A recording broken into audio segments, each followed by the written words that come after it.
ना हो जाए तो क्या करबो, गोइल बाहर जरूरी बाटे। अपना जब देखो तब एक अपनी शादी ना कर रहती जगह बाहर कमा लेती तब हमरे से शादी करती। क्या करबो, गरीब घर में जन्म ले लेल बने तो कमाई जरूरी है ना बा। देखी ना ए जीरा के ना दिन दिन मेहनत करो जी, खेती करो जी, लेकिन आखी के सोचा रही जी दूर चल जी तो कैसे रह अकेले जाए तो क्या करबो, पैसों कौड़ी लेके ना हो गोइल बाहर जरूरी बा। कुछ कमा के घर आई गाँव को बिजनेस करब, लेकिन अभी जाए के पड़ी हमको। सब कुछ पे कर देंगे। बाबूजी के ध्यान दी हो, बाबूजी बा ना, ठीक ना? ठीक है जी, बाबूजी के ध्यान दे। हाँ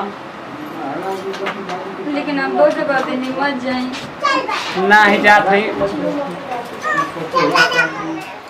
बाबूजी। हाँ पनी जात नहीं बाहर, ठीक ना? हाँ। वो पनी के टाइम बा, कुछ पैसा कौड़ी है ये नहीं के, जरूरी बा, जरूरी बा। ठीक ना? हाँ हाँ हाँ, कमाली पर तबे ना दे पाई। हाँ 300 मजदूरी हो गई बा, 400 नहीं चले ना दे। हाँ तो जात नहीं, छोड़ा पैसा आज क्या पता बटे यहाँ के चल जिंदा हम कैसे रहते अकेले घर में, इतना बड़ा घर बटे अकेले घर काटे खातिर दौड़ी। हम भोज के लाना किया तो खाना बना के ना दे वो हमारा के, वो तो देवे करम कौन सा कहते नहीं कि ना देम जी। अब तो कौन काम बा, पैसा लेकर भेजी अपना आई पर रुपवाई तोरा काम में चलो बा।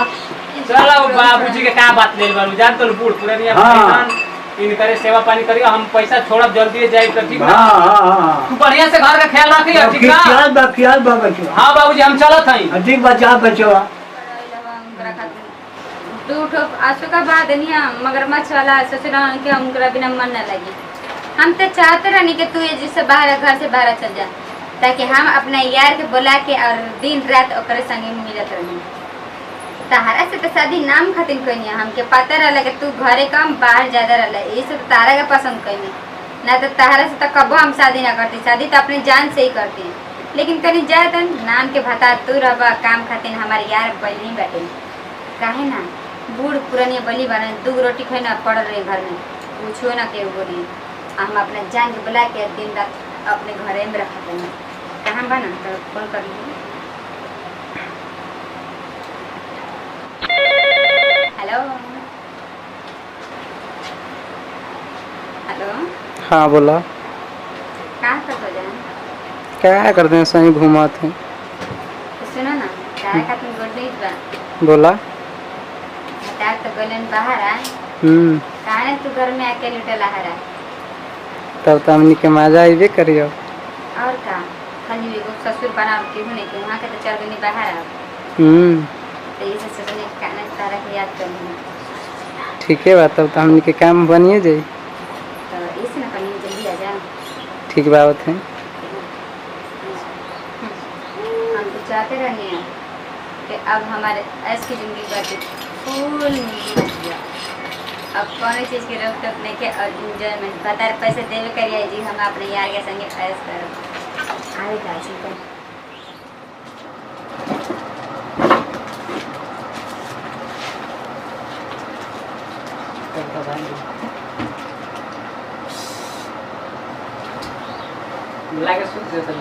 हमारे नींद लगल बिस्तर बिछाई में, तू कब अला हो इतना तेज चुपटी काट दिला कि गाल लाल हो गया हमारे, जैसे लगता कोनो मच्छर आके काट देला। लाके सुत गेल तो क्या करी, जगह में कुछ कराए के पड़ी। तब ऊपर बैठ जा, ऐसे कहाँ बैठ बड़ा। अब तो ये तहारे बिस्तर समझा और हमारे अब तारा के कहूँ नहीं खिलेगी, जैसे से हमारे भता नहीं खाना तारा के दिए रहे। ठीक है बा, ठीक है ना? तब का कहाँ से एगो ससुर रहना हमार घरे में कहूँ कोना में बैठल रही, अगर उसका मतलब नहीं अब रह गए हमने के दिन जानी, अब हमने के दिन जानी के घर के मजा लेते रहेंगे जा। घर के मजा खाएगा उठे हमने के गिराना तो ना तेना से हम तो यही से कर संगे शादी करनी है, ताकि तारे से हम मिले के मौका मिल जाए, ना तो हसन बता के हम शादी करे वाले लोग रहने का। हम सोचते रहे कि जल्दी खाना सुबह हमने के दिन में काम हो पता जाता करना तो मगर मच के गिरा देने वाला तो ठीक कर लेगा।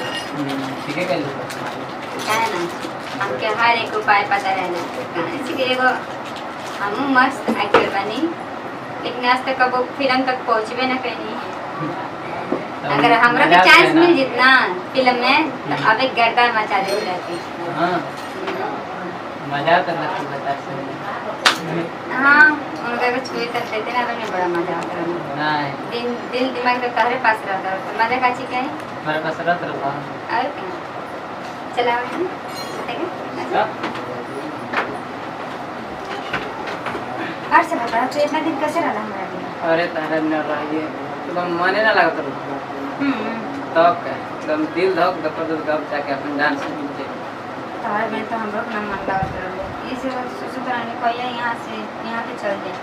अब जान थोड़ा कौन सा परिस्थिति में हमारी शादी हुई कि तारा से मिलियो ना पहले, लेकिन आज ये दिन बा कि अब हम तारा संगे रोज तारा हम गुजर हम तो सोचा था कि अब तारा से भेंट ना ये पतहिया तुम खाना दी है पतहिया खाना दी है रे पतहियो। अरे बाप रे बाप हमारे लड़का बच्चा बाहर बानी हाथ में के सूचल दिया कहा रे दादा। अरे हई देख ये भैया लड़का कोई बाहर आई याद लेके सूचल दिया हो ये अब कैसे कर जाइए बाबू रे बाबू। अरे दादा हमारे लड़का कोई बाहर आई अब साथी लेके सूचल दिया ये बच्चा हाँ ई का हो ई का कौन चालू ई याद लेके हमारे लड़का तो बाहर आ गई बा ई का सूचल बन लेके। अब तू बिना कुछ के अंदर का साग रहा बुढ़ऊ? अरे अब का करी भोजन मांगत रही हां भूखाइल बानी तारे हाथ में लकार के ना खा सकत रहला का का का हम चल लइकवा हमर बड़ा कोई संगी के लेके सुतल बारू। हां त यार लेके सुती चाहे भतार के लेके हां ये तारे से क्या मतलब बुढ़ऊ? काहे ना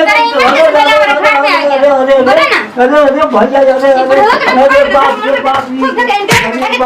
बाप अरे बड़ा मुश्किल बात है भैया यार की बात हमारे बिना पूछने से चल ना को तो बाजे बाबू हमार लड़का कोई बाहर संगी के लेके सुतल गए का लेता बड़ा हथियार उठ अरे हम उससे बारी दादा हमार लड़का कोई बाहर आ गए जी बोला तू ना मजाक खूब करला एक बार तो तेरे भी कहे के जरूरी रहला ए तभी मैंने बोला अरे कैसा लगा था इतना दिन गुजर गए पता ना लगा ना 15 दिन हो गए क्या करें कितना अच्छा लगा ना कि हमने के सोचल रंजे कब हमने के ऐसे साथ में रहना चाहिए एक दूसरे के ना सोचल तो ना रहेंगे लेकिन संगी तो है ना और का हम जैसे सपना सोचे रहने उसने आके देखल हमरा संगे और तू हमरा नसीब में वैसे शादी ना बता का जरूरी थोड़ी है मांग में के सिंदूर भरन तबे आदमी का ऐसे ना आदमी गाने का ना हम तो ये सोचा दे रहे हैं कि हम के जगह में अच्छा सुनो ना अगर हमार लड़का होता का नाम धरा जी हैं लड़का होता चले के होता चार लड़के नाम है चार लड़के का नाम क्या है जी हम बता दी तो हमार ना हम मतलब हमनी की दुनिया के लड़का होता का नाम तू सोच के बताओ ना अब ना तू बता हम तो कुछ सोचबे ना करने होते ना हम बताइए लैला जी लड़का का नाम लैला क्या बढ़िया तू बताओ तो तू बताओ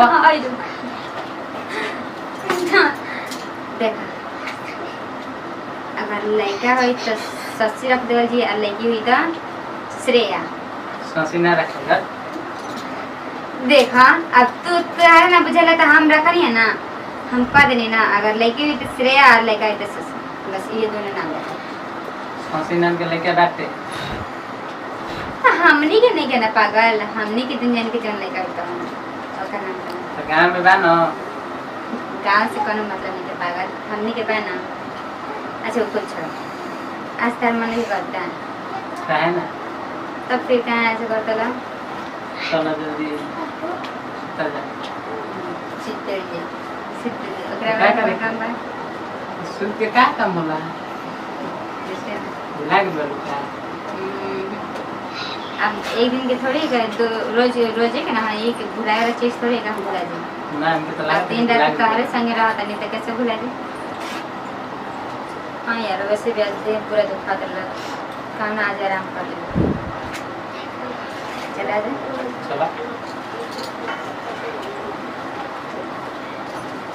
ऐसे भी ससुर हमार ना यार ससुर के जानते बड़ा के वो का कुछ बोली और कहते मुंह हम बंद कर देना ना कब का अब तारा प्यार करबे तो ओकरा के का रे बाप भल देखो हमर लड़का बहरा बोल पाया ई जान ले जे अरे बुढ़ा तो हम काम में दखल अंदाजी का करत रहे त तंची चैन ना मिलेला चाहे में हमर लड़का बहरा बोल बा समी लेके सुतल बा हमरा चाहे ते में का करी तारे ना काटी करी जब तार लड़का कुछ देबे ना करत तो अपने यही रहे के सुता तब बताओ अपना मुंह पर कहीं देबे के चाहते कि हम सुतब काहे की काहे काहे न कहीं परेशान करत न बारू हमरा के तारे के का तू रोटी का हमरा समी लेके सुतल तो हम जान ले जा हां करे जा तो फरते न बा ए जान हां सुनो ना कहीं बुढ़ा बता ना दे अपने लड़का के हमरा तो बहुत डर लगता है अगर बता दी तो फिर हमनी के प्लान चौपट हो जाए तो हम खत्म कर देंगे चले कर खत्म कर दे तो हम कैसा नहीं हाँ हमनी के काम आसान हो जी रास्ता भी क्लियर हो जाए तब जो मन तो हम करे करन जे कि बोल बना करे ना कुछ कर दे तब का इरादा तो चलो चिटवा पकड़ रहा करना है हम पकड़ सभी कहीं सुना पकड़ नहीं मोहल चलो हाय बुढ़ा का तू बकवास करत रहला बकवास ये कहते कि हमर लड़का बहरा बा समी लेके सुतल करू कौन हो रहा है अपना बुढ़ावा के पकड़ तब मुआ ढेर बोल दे पकड़ पकड़ एकरा सरक मुआई मुदा धक नेटै खत्म हो जाते तनी मुगल बुढ़ा एकरा का पता बा हम अपने प्यार खातिर केहू के जान ले सकिना पति के का तोहरा जान ले सकत रहनी है बड़ा इला हमरा के धमकी दे के तार लेके बता दे अब आपने पता बोलेगा के जीते जीते तार पूछे ना भाई आप का करबा मुंह गले का बोला बुढ़ावा ना बोला बोला का धमकी दे के अपन लेके बता दे जा अब मुंह गले जा अपन भूत बन के जाइए अपन लेके बताइए देखा तन तार लेके के बचाला हमरा से अपना प्यार खातिर तारे के तका केहू का हम मार सकिना ई का पता बताए कि हम इनकरे खातिर तार लड़का से शादी करनी है ताकि ई सब धन दौलत हमरा मुट्ठी में रहे लेकिन तार लड़कों के जान से मुंह जैसे तारा के मुंह चले जाए हमने के चलेगा 11 दिन से बुढ़ावा ना रहा ना हां चला तो कम लोग करला ना चला मतलब काम की तेज देखेला कम ना लगला करे चल